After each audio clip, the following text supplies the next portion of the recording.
Hello everyone, Ashmita this side from Sourav Sir's classes. Now this is a question paper from the Library and Information Science, and as you all can see, these are multiple choice questions and we are going to answer them.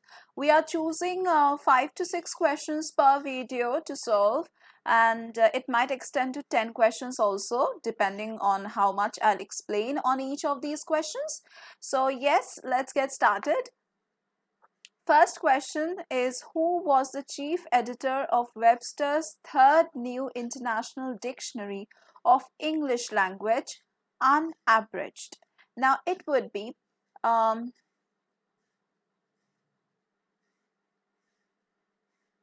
this Webster's third was also known as W3, and it was published around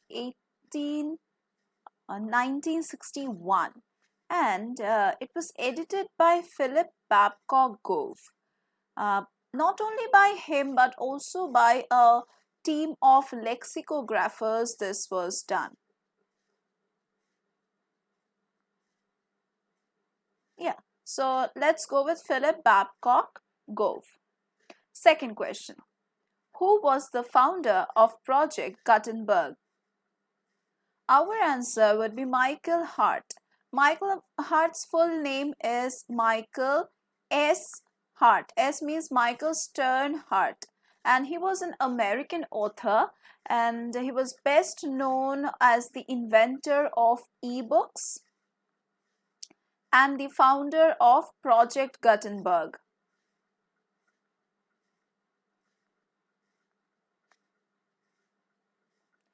And the first means here the Project Gutenberg is actually the first project to make ebooks freely available via the internet services. So yes, he published ebooks years before the internet existed via the ARPANET. Hopefully you all have an idea of what an ARPANET is, of what the ARPANET is. It existed before the internet ever existed. So ARPANET, you all have an idea about this.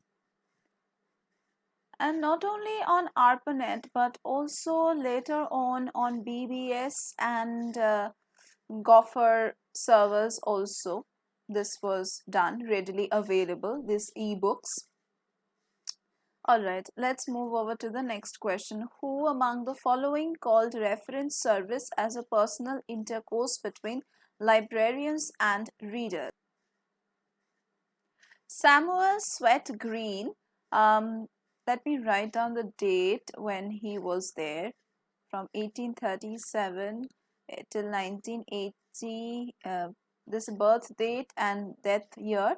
So he was a founding figure in America's public library movement, Samuel S.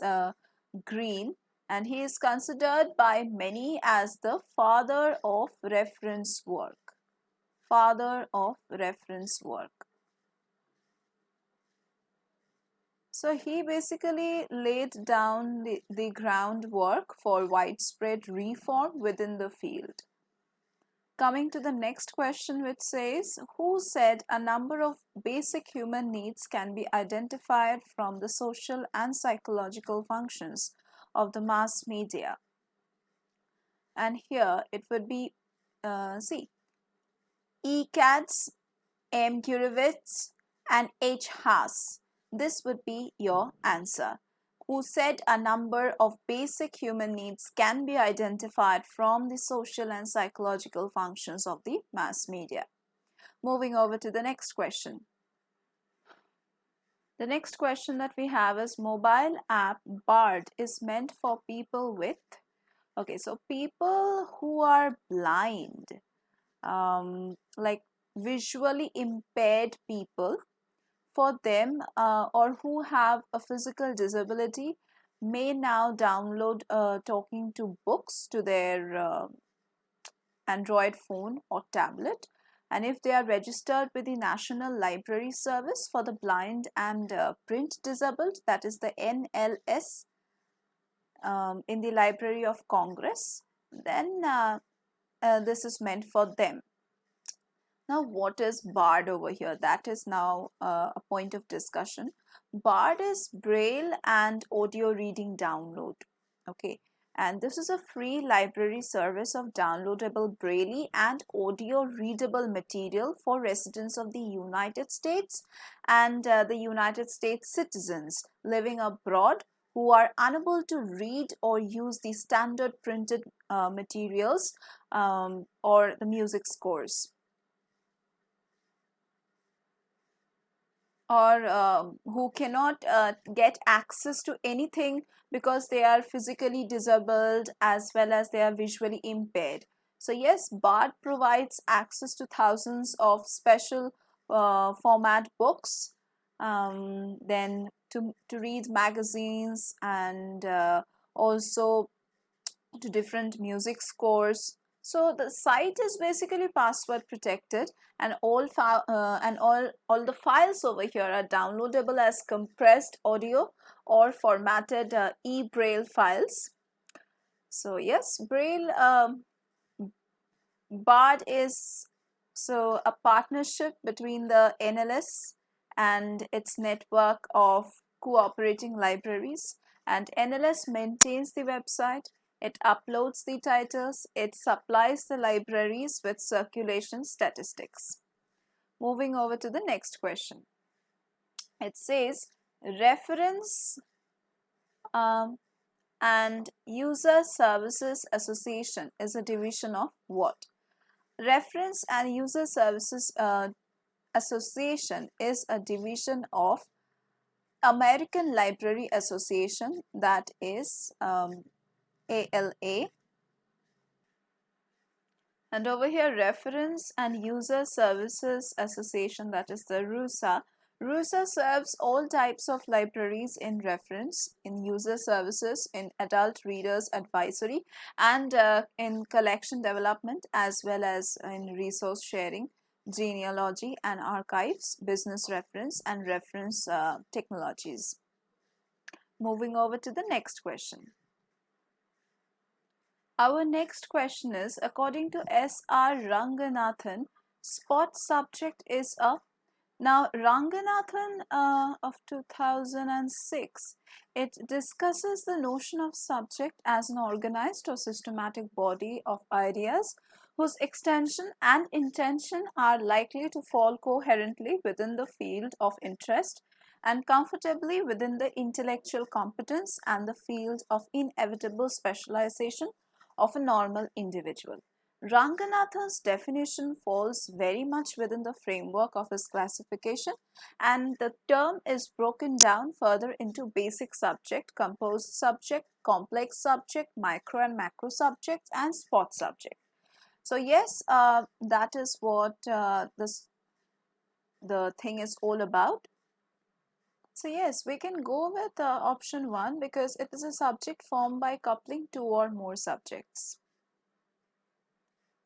The next question that we have is the structure of a classification system on the basis of materials to be classified rather than on purely theoretical considerations is known as what? Okay, so yes, based on this, we can say E.W. Halm proposed the concept of literary warrant as the basis of book classification over here, and the definition of subject classes. So we can say here the classes and names of the classes would be derived from the existing literature rather than a preconceived philosophical order of sciences. So the predominant and the favored type of classification system is the Halm's Day. This is the full name, Halm, E.W. Halm. So Halm's Day. Now the methods of establishing the classes by literary warrant are described, and its relationship to what Halm called the statistical bibliography is explored. Coming to the next question, which of the following is not a high level class or entity in the bib frame model?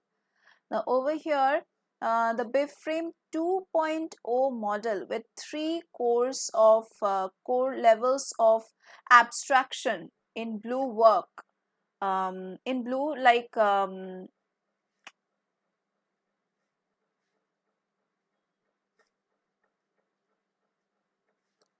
So yeah, over here, which is not they have written. So bframe work is okay, bframe item is okay, bframe instance is okay. We are going to go with bframe title because that is not there. Okay, moving over to the next question. Who gave the concept of mental revolution? Okay, first of all, F.W. Taylor gave this concept, and the mental revolution is basically a switch in thought on the portion of both the employer and the employee.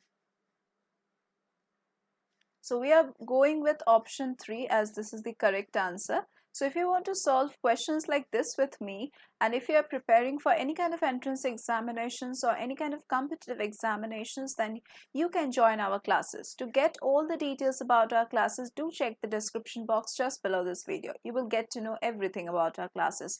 We provide live lectures, recorded lectures, portal access to all the enrolled candidates. We provide doubt clearing sessions, mock test facilities so that you can assess your preparation level. You can understand your strengths and weaknesses. Apart from this, we also practice the previous year's question papers, solve the mock question papers, and also we are going to provide you with study materials which are available on Amazon and Flipkart also. You can directly buy from our website also. Yeah, so please go to the description box and check that. Thank you for being with me till the end of the class. Let's meet again in our next video.